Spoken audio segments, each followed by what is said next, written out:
चलिए रुक करते हैं तेलंगाना की तरफ। तेलंगाना में पिछले कुछ दिनों से हुई अच्छी बारिश ने किसानों की उम्मीदों को एक बार फिर बढ़ा दिया है। बारिश की कमी और मौसम की अनसर्टेनिटी के कारण जिन किसानों की चिंता बढ़ गई थी, उन्हें अब कुछ राहत मिलती दिखाई दे रही है। कई इलाकों में खेतों में नमी बढ़ी है और खरीफ फसलों की स्थिति पहले के मुकाबले बेहतर हुई है।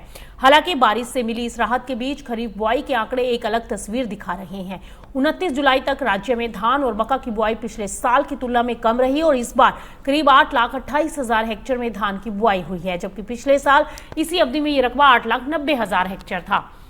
वहीं मक्का की बुआई में भी हमें घटती हुई दिखाई दी है और करीब 1,90,000 हेक्टेयर रह गई। और दूसरी ओर अरहर यानी तुअर की बुआई में भी मामूली बढ़ोतरी दर्ज की गई, जबकि कपास की खेतों में अच्छी बढ़त देखने को मिली और इस बार करीब 18,62,000 हेक्टेयर में कपास की बुआई हो चुकी है, जो पिछले साल के मुकाबले ज्यादा है। यानी तेलंगाना में खरीफ फसलों का रकबा बदल रहा है। कुछ फसलों की बुआई घट रही है, जबकि किसान कपास और दूसरी वैकल्पिक फसलों की ओर बढ़ते दिखाई दे रहे हैं।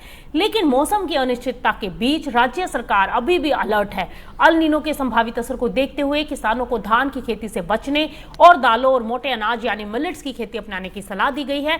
आखिर सरकार धान की खेती को लेकर इतनी अलर्ट क्यों है और किसानों के लिए क्या तैयारियां की गई हैं, चलो आपको बता देते हैं।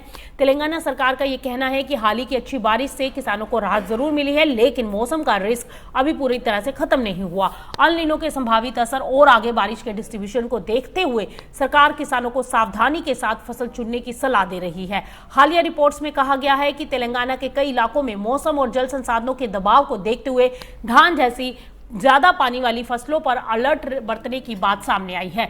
कृषि मंत्री तुमला नागेश्वर राव ने किसानों को धान के बजाय दालों और मोटे अनाज यानी मिलेट्स जैसी वैकल्पिक फसलों पर ध्यान देने की सलाह दी है। अधिकारियों को भी निर्देश दिए गए हैं कि किसानों के लिए वैकल्पिक फसलों के पर्याप्त बीज उपलब्ध कराए जाएं। सरकार का अनुमान है कि इस खरीफ सीजन में धान सहित कुल बुआई का रकबा पिछले साल के मुकाबले 20 से 25% तक कम रह सकता है। कई किसानों को मौसम की अनसर्टेनिटी के कारण दोबारा बुआई भी करनी पड़ रही है, जिससे खेती की लागत और रिस्क दोनों बढ़ रहे हैं।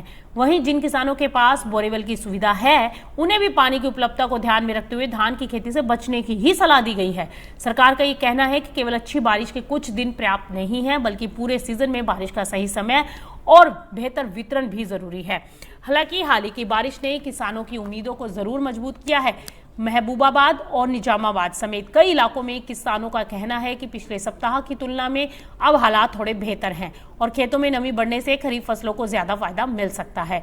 तो कुल मिलाकर देखा जाए तो तेलंगाना में बारिश से राहत तो मिली है, लेकिन अल नीनो और मौसम की अनसर्टेनिटी के कारण सरकार अलर्ट बनी हुई है। धान और मक्का का रकबा घट रहा है, अरहर में मामूली बढ़त आ रही है, जबकि कपास की खेती बढ़ी है।